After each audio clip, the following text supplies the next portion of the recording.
మిగతా వార్తల్లో రెండోసారి నేనే సీఎం. ఎవరిని అమ్మ ఇక ఇంకా ఫస్ట్దే అయిపోకపోయి మళ్ళీ రెండోసారి కాడిపోయింది. ఫస్ట్ కానివ్వండి సార్, ఫస్ట్ది ముందు పడనియండి కనీసం. ఈ 23 నెలలు 24 అవుతున్నది. 9వ తారీఖు వస్తానో 7వ తారీఖు వస్తానో డిసెంబర్కి 7కా డిసెంబర్ 7కి 24 నెలలు అయిపోతున్నది. ఒక్కసారి పడుకున్నప్పుడు, నిలబడ్డప్పుడు, బయటకు వచ్చినప్పుడు, కూర్చున్నప్పుడు, ఎవరు మీ ముందు లేనప్పుడు, సెక్రటేరియట్లనో ఇంట్లోనో బయటనో, ఇక కేసీఆర్కి ఫామ్ హౌస్ అదే సచివాలయం అయింది, అదే అన్నీ అయింది. మీకేమో మీ ఇల్లే అన్నీ అయినాయి. మీరు కూడా ఏమొస్తలేరు కదా సెక్రటేరియట్ పెద్దగా. ఎప్పుడో ఒకసారి వస్తున్నారు మీటింగ్ ఏమైనా ఉంటే. మళ్ళీ ఎవరైనా సెక్రటేరియట్కి రాని, సచివాలయానికి రాని ముఖ్యమంత్రిని మళ్ళీ ఎవరైనా పెడతారేమో అని. సో మీరు ఒక్కసారి ఆ సమయాల్లో ఏం చేయాలంటే కళ్ళు మూసుకొని ఆలోచించాలి. ప్రతిపక్షంలో ఉన్నప్పుడు నేను ఏమన్నా ఒక బాక్స్ వేసుకోండి ఇటు సైడ్, అధికారంలోకి వచ్చిన తర్వాత ఏం చేసిన ఇంకొక సైడ్ ఇటు బాక్స్ వేసుకోండి. రెండింటిని పరిశీలించి ఆత్మ పరిశీలన చేసుకోండి, ఆలోచించి ఏమన్నా తేడా కనిపిస్తుందా, నేను అన్నదానికి మాటలకి చేతలకి ఏమన్నా ఉన్నదా, తెలంగాణలో స్కూళ్ళు ఎట్లున్నాయి, తెలంగాణలో హాస్పిటల్ ఎట్లున్నాయి, కేసీఆర్ దోపిడీ పాలన అంటిమి, అవినీతి అంటిమి, ఫుట్బాల్ ఆడుకుంటా అంటివి. మనమేం మెస్సీతో ఫుట్బాల్ ఆడుతున్నాం కానీ మరి కేసీఆర్తో ఆడాల్సిన ఫుట్బాల్ ఎటుబాయ్? మరి ఇవన్నీ తెచ్చుకోవాలి, గుర్తుకు తెచ్చుకోవాలి కదా. అవన్నీ అయిపోయిన తర్వాత ప్రజలందరూ ఆహా ఏ ముఖ్యమంత్రిడా అని అనుకున్నప్పుడు రెండోసారి కూడా నేనే సీఎం అంటే అవును మీరే అని అంటారు జనం. ఇప్పుడు అన్నారు అనుకోండి, జనం నవ్వుతారు. మీరు ఇదే రకమైన పరిపాలన కొనసాగిస్తే మీరు అధికారంలోకి రావడము కష్టము అనుకుంటుండొచ్చు. పైసలు ఇస్తే జనాలు ఓట్లేస్తారని. ఎప్పుడు ఆ పైసలు ఇవ్వలేదా కేసీఆర్? 2023లో పైసలు ఇవ్వలేదా కేసీఆర్? అనుకుంటుండొచ్చు ఏ ఆల్టర్నేట్ లేకుండా చేసేస్తే అయిపోద్దని. అట్లా కూడా ఉండదు. జనాలు ఇక వద్దురా అని అనుకుంటే ఎవడు ఆపలేడు. ఇక ఆ ఓటమిని ఎవ్వడు ఆపలేడు. ఎన్ని వేల కోట్లు ఖర్చు పెట్టినా ఆపలేడు. కేసీఆర్కి అదే జరిగింది. 2018లో కేసీఆర్ ఎట్లా గెలవగలిగిండు? 2018లో ఆల్టర్నేట్ లేదు, దట్టు మీ పార్టీలో ఉన్న వాళ్ళే కోవట్లుగా మారడం వల్ల అది సాధ్యమైంది. చంద్రబాబు నాయుడు ముందు పెట్టి కొట్టిపడేసింది ఎలక్షన్ని. అట్లాగిట్లా ఏమన్నా అనుకుంటున్నారా? ఏమన్నా ఎజెండా దొరకకపోతుందా అని? ఎప్పుడు కుదరదు కదా అది. సో అందుకే రెండోసారి నేనే సీఎం అనే కంటే ఇంకా రెండేళ్ళు అయిపోయింది, ఇంకా 3 ఏళ్ల సమయం ఉంది. ఇది నాకు చాలా కీలకమైన సమయము. ప్రజల కోసమే పనిచేస్తా, ప్రజా పరిపాలన చేస్తా, ఇచ్చిన హామీలు నెరవేరుస్తా, మేనిఫెస్టోలో పెట్టిన ప్రతి అంశం మీద ఫోకస్ చేస్తా, తెలంగాణని ఈ రకంగా నిర్మిస్తా అనే ఆలోచన చేయండి.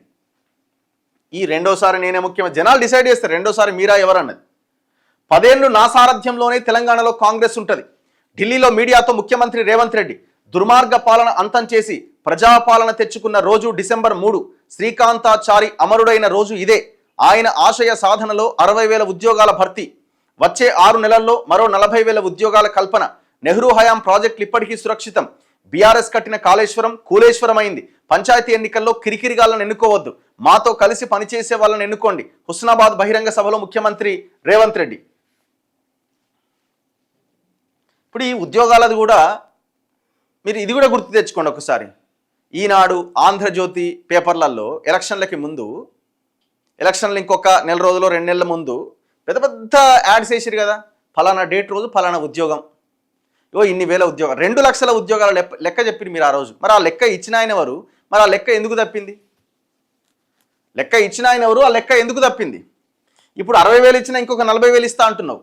ఎప్పటికి ఇస్తావు? ఇంకొక 3 ఏళ్ళు అయితే. ఆ 60,000 మీదనే అవన్నీ పాత నోటిఫికేషన్లు, కొత్త నోటిఫికేషన్ కాదనేది గొడవ నడుస్తూనే ఉన్నది. సరే అది కూడా పక్కన పెడదాం. 60 ఇచ్చిందని అనుకుందాం. మరి ఇంకా 40 ఇచ్చినా 1,00,000 అవుతుంది కదా. ఇంకా అది ఏనయ్యలే. అది కూడా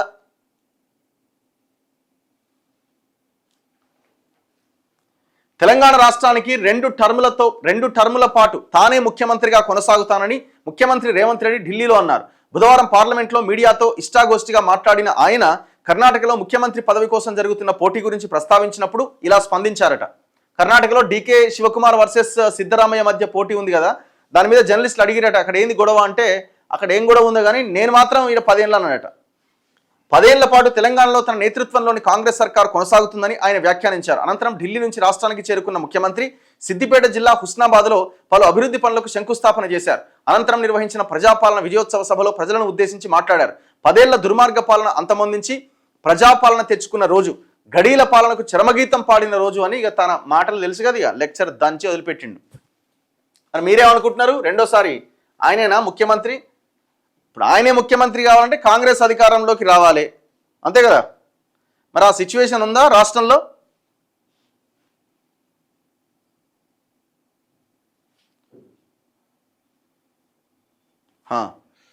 హాస్పిటల్స్ యొక్క పరిస్థితి దారుణం, పైసలకు ఓట్లు వేస్తారనుకోవడం భ్రమ, జై SC ST BC, job calendar ఏది రఘు బ్రో?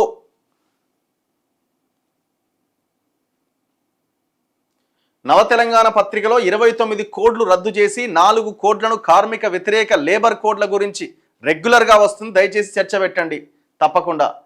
జై సేవాలాల్, జై బీసీ, జై ఎస్సీ, జై ఎస్టీ. అన్నా మన సీఎం మన హిందూ గాడ్స్ని అనడం పట్ల మీ అభిప్రాయం ఏంటి? బేసిక్గా వీళ్ళకి ఏంటంటే ఈ ఇప్పుడున్న సోకాళ్ళు ఈ రాజకీయ నాయకులకి ఈ సామాజిక కోణం అనేది లేదు వీళ్ళకి. ఇప్పుడు మేము ఊరు నుంచే వచ్చినాము, అది ఊరు నుంచి వస్తే ఎన్ని రోజులు ఉన్నారు మీరు ఊర్లలో? తర్వాత ఏమైపోయారు మీరు? మొత్తం రియల్ ఎస్టేటు, కథా వ్యవహారం, భూములు, పైసల చుట్టే తిరిగింది కదా బిజినెస్, భూములో పైసలు, దీని చుట్టే తిరిగింది మీ మీ లోకం అంతా.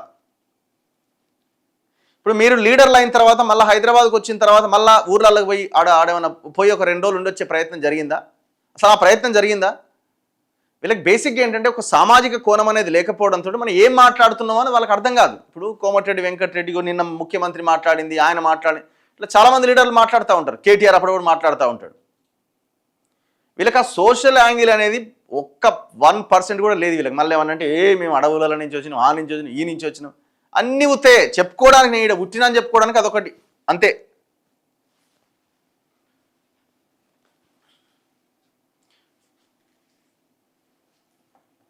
రెవెన్యూ డిపార్ట్మెంట్లో అంత అవినీతి, ఎక్కడ చూసినా అవినీతి చీడపురుగులే. అసలు కాంగ్రెస్ పార్టీ పెద్ద కుంభకోణం అట. Belated happy birthday, thank you very much. అయిపోయింది నిన్ననే. చలో నెక్స్ట్ మిగతా వార్తల్లో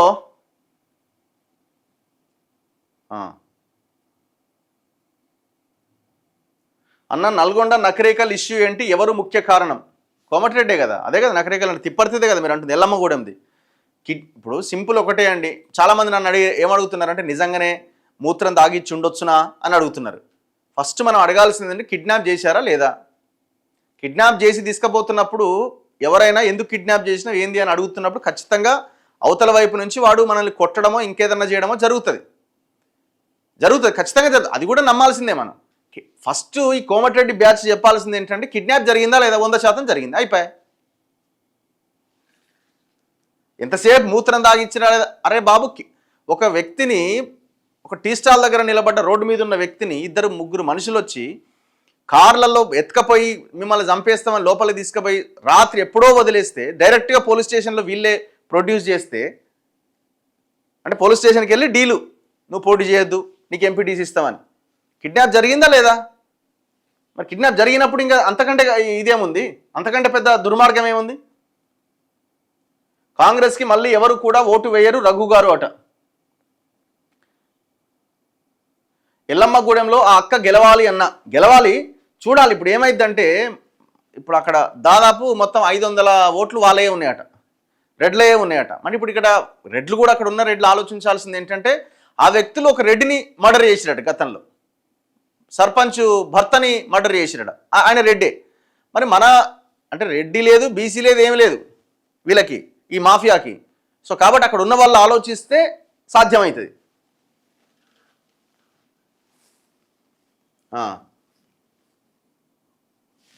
ఏదో పెట్టిండా ఎవరో అయినా.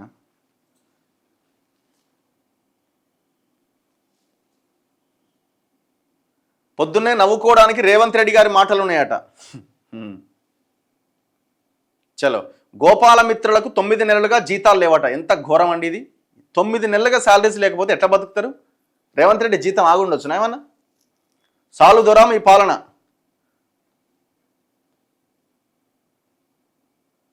అన్న శ్రీనిధి ఎండి విద్యాసాగర్ రెడ్డి అరాచకాలు రోజు రోజుకి పెరిగిపోతున్నాయి అన్న, ఎవరు చర్యలు తీసుకోవట్లేదు, మొత్తం రెడ్డి రాజ్యాన్ని నడుస్తుంది. ఇప్పుడు రేవంత్ రెడ్డి దీనికి ఆన్సర్ చెప్పాలి. 75 ఏళ్ళ నుండి తీసుకొచ్చి ఆ పదవిలో కూర్చోబెట్టిరు. దాదాపు 5,000 కోట్లకు సంబంధించిన దాంట్లో ఒక ఐఏఎస్ని పెట్టాల్సిన దగ్గర 75 ఏళ్ళకు అవుట్ సోర్సింగ్ ఎంప్లాయీని తెచ్చి పెట్టిరు. మళ్ళీ అంటాడు ఇది లీక్ అవుతుంది, అది లీక్ అవుతుంది. అంటే లీక్ కాకపోతే ఏమవుతుంది? మొదటిసారి గెలిచే అవకాశం లేదు రేవంత్ రెడ్డికి. నెక్స్ట్ ఐ థింక్ కేసీఆరే మళ్ళీ సీఎం అట. ఇక మెల్లా తెచ్చుకుందాం అనంటే ఇక మీ బొంద మీరు దొంగకున్నట్టే. అయినా ఆయన అసలు బయటికి వెళ్తలేడు కదా. ఆయన ఎవరు నిరంజన్ రెడ్డి ఆల్రెడీ చెప్పేసిండు కదా. కవితను తిట్టే క్రమంలో కేసీఆర్ మానసిక పరిస్థితి బాగాలేదన్నాడు. కేసీఆర్ వచ్చే అవకాశం ఇక లేదు నాకు అనుకోడు. ఎందుకంటే ఆయన ఎరా అయిపోయింది. ఇక ఇప్పుడు నాదైనా నీదైనా ఎవరిదైనా ఒక ఏజ్కి వచ్చేసరికి పని చేయగలుగుతాం, ఆ తర్వాత పని చేయలేము. ఆయన ఇప్పుడు ఆ స్టేజ్లో ఉన్నాడు. ఆయన వీళ్ళు ఏదో చెప్పుకుంటున్నారు, ఎందుకంటే కేటీఆర్కి లేకపోతే బీఆర్ఎస్లోని ఇంకే నాయకుడికి ఆ సత్తా లేదు కాబట్టి ఇంకా కేసీఆర్ ఉన్నాడు వచ్చి అన్నట్టు చెప్పుకుంటున్నారు. అది వచ్చేది లేదు, ఏమి లేదు. ఇంకా చాలదా 10 ఏళ్ళ అరాచకం? అన్న రేషన్ కార్డుకి 6,000 లంచం అడుగుతున్నాడు. ఎవరయ్యా ఆయన 6,000 లంచం అడిగేది?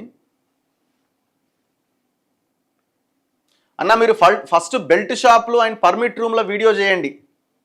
Okay, palm oil farm scam గురించి చెప్పండి.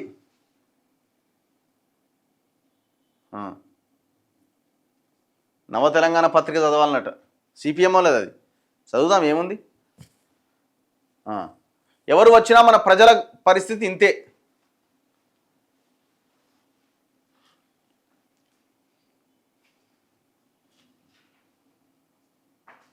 పనికిరాని వాళ్ళ వల్ల నీకు చెడ్డ పేరట. నువ్వెవరు నాయన? మార్వాడి బ్యాచ్ ఇది, మార్వాడి బ్యాచ్ అయి ఉంటుంది. కాజీపేట్ రోడ్ వేస్ట్ అన్న Revanth covert of BJP and TDP అట. కేసీఆర్ను తెచ్చి పెట్టుకుంటే ఇంకా నాశనమే. చలో.